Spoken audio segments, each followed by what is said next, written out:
What is going on, everybody? It's Guys here, and if you have been following the news recently, then you probably already know that Europe has been caught in what is one of the largest financial frauds in history. Although after a thorough investigation, it's come to light that Germany's Wirecard was involved in a $2 billion accounting scandal where they admitted to fabricating billions of dollars worth of sales and cash reserves, all while misleading regulators and investors along the way.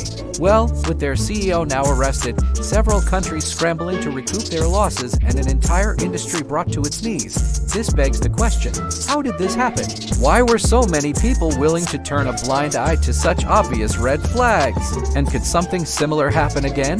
Believe it or not, the answer might be more simple than you think. So to help you understand exactly what's going on and why this is about to have some major implications on you, whether you like it or not, here's how one company managed to pull off Europe's largest fraud and how you can protect yourself before it happens again. But first, if you appreciate videos like this, it would mean a lot to me if you hit the like button or subscribe. Doing that helps me out tremendously and is a thank you for doing that. I will do my best to respond to as many comments as I can. So thank you guys so much. And now with that said, let's begin. So first, if you're unfamiliar with who Wirecard actually was, they were a German payment processing company who facilitated online payments for merchants across 145 different countries with 750 employees and a market cap of $3 billion. That is until they weren't. When back in June, their auditor A found that 1.9 billion euros or $2.2 billion was missing from their accounts. After a series of investigations, the company filed for insolvency, meaning they no longer have the ability to pay back their debts and their entire business model was a fraud. In fact, they got so bad that even their CEO, Markus Braun, was arrested for fraud and insider trading. Their chief operating officer was also arrested alongside several other executives, while several others are being investigated. On top of that, the Wirecard scandal has far-reaching implications beyond just them because throughout their 30-year history, they worked with 90% of the world's top 100 companies and processed almost $1 trillion every single year. That's why this story gets wild when you consider that Wirecard was once hailed as the darling of Germany's financial technology industry. They were a trailblazer in mobile payment technologies, a leader in digital currencies, and a role model for innovation. They were even selected by the government to assist with the rollout of a national e-payment system that would replace cash with electronic transactions. In fact, their success was so great that in 2018, they were added to Germany's prestigious DAX index, which consists of the country's 30 largest companies. But behind the scenes, according to investigators, there were glaring warning signs everywhere. For example, Wirecard's balance sheet was a patchwork of financial statements that didn't add up. At one point, auditors uncovered over $1 billion in cash within the Singapore bank account that turned out to be fake. It was then revealed that Wirecard had never even registered their overseas entities. And perhaps most telling of all was that they never had a chief financial officer. Now obviously, these are all massive red flags, but somehow nobody seemed to care. And it wasn't until a journalist began asking too many questions that the truth finally came out. See, as early as 2016, Financial Times reporters were raising concerns about the company's accounting practices, including a lack of independent auditors and the fact that Wirecard's reported revenues were nearly impossible given their size. After all, from 2009 to 2019, Wirecard's revenues skyrocketed from $36 million to $2.6 billion, while their profits increased from $14 million to $181 million. That translates to a 78x growth in revenue and a 13x growth in profit, which is absolutely insane.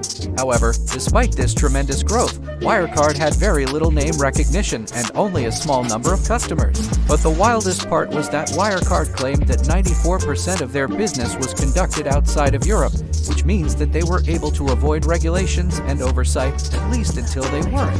In 2019, a new accounting standard forced Wirecard to consolidate their overseas entities, at which point they suddenly became exposed to international regulations and scrutiny. This is what led to it discovering that 1.9 billion euros were missing. Now, there's still a lot that we don't know.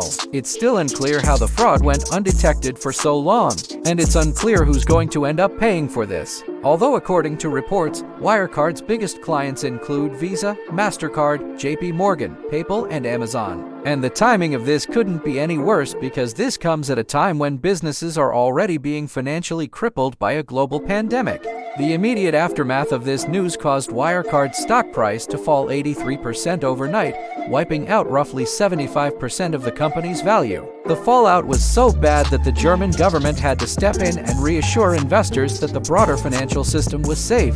As they said, the situation of the Wirecard AG does not indicate any dangers of an impairment of the financial system. However, this event highlights the importance of effective corporate governance. Beyond that though, the effect of this is much greater than just Wirecard because, as Reuters points out, the collapse of Wirecard could blow up a constellation of smaller lenders and non-banks that bought into the firm's seeming success and helped spread its reach.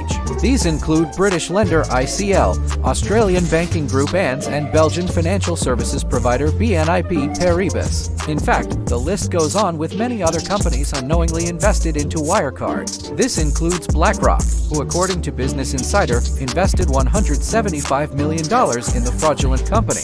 So in terms of what happens next and how this affects you, here's what you need to know. First, investors and shareholders will likely be wiped out entirely. However, that's not necessarily going to be the case for those who held Wirecard stock in their pension funds. In this case, Wirecard is treated as an underlying investment within the fund, and as long as that fund remains open and solvent, your pension should continue to pay you as normal. Although it is possible that the overall value of your holdings might be reduced depending on how much of your portfolio was invested into Wirecard. Second, there's the possibility that we haven't seen the worst of this yet, as Wirecard's main auditor, Ernst & Young, is responsible for ensuring that the company's books were accurate. And now that it turns out that they weren't, there's currently a regulatory investigation into whether a manipulated data and broke auditing rules. In fact, this might just be the beginning of a much bigger problem. See, for decades, A has been accused of turning a blind eye towards questionable accounting practices among its clients. They've been criticized for not doing enough to flag suspicious transactions and preventing major accounting scandals. Plus, A isn't alone. On average, auditors miss between 30 to 60% of material misstatements, and sometimes they're even complicit in helping companies hide their mistakes. That's why of the 998 publicly traded companies that have gone bankrupt since 2000, 45% of them were associated with earnings restatements due to faulty reporting and accounting. Although to make matters even worse, audits are becoming less reliable every single year. From 2011 to 2018, audit quality reviews by the PCAOB found that the number of deficient audits increased from 15% to 21%. This means that as it stands, auditors aren't catching anywhere near enough accounting errors, which increases the risk of another scandal happening, especially when they oversee more than $4 trillion in assets. However, third and perhaps most importantly, it appears that regulators are finally taking action. Germany's financial watchdog, the BaFin, is reportedly under fire for failing to act on years of warnings about Wirecard.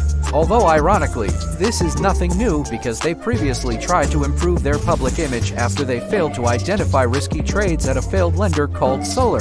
That's why they implemented new policies to address their shortcomings. However, these reforms were later watered down to appease industry lobbyists and then promptly ignored. The thing is, without proper regulation and oversight, it's only a matter of time until this happens again. That's why in 2018, the SEC charged a company called Bloom for falsely claiming to be a sustainable and ethical investment firm. Although the ETF provider argued that their mistake was an oversight, the SEC saw this as a deliberate effort to mislead investors. As a result, this sparked the SEC to propose new guidelines to prevent future misconduct and force investment companies to prove that their funds are indeed what they're claimed to be. On top of that, in July of 2020, the SEC warned investors about the risks of artificial intelligence and machine learning algorithms used in ETFs and mutual funds. And it's true, in a world where we're relying more and more on complex computer programs to manage our investments, there needs to be greater transparency and regulation to ensure that they're actually working in our favor.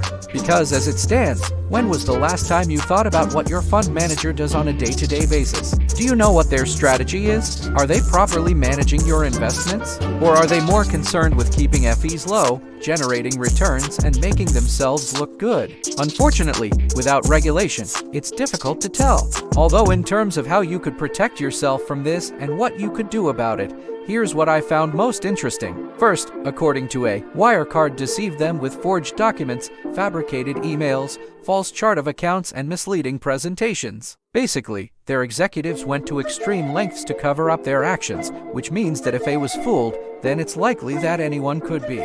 Second, they also claimed that Wirecard had relationships with 24 banks in Asia, all of which facilitated wire transfers of customer funds.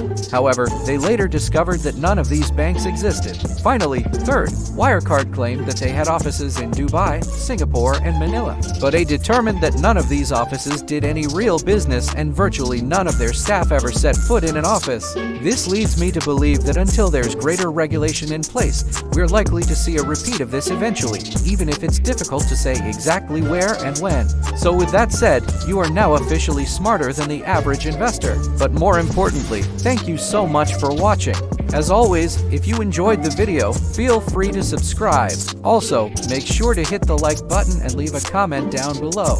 I love reading your comments and I try to reply to as many of them as I can. So thank you guys so much for watching, and until next time.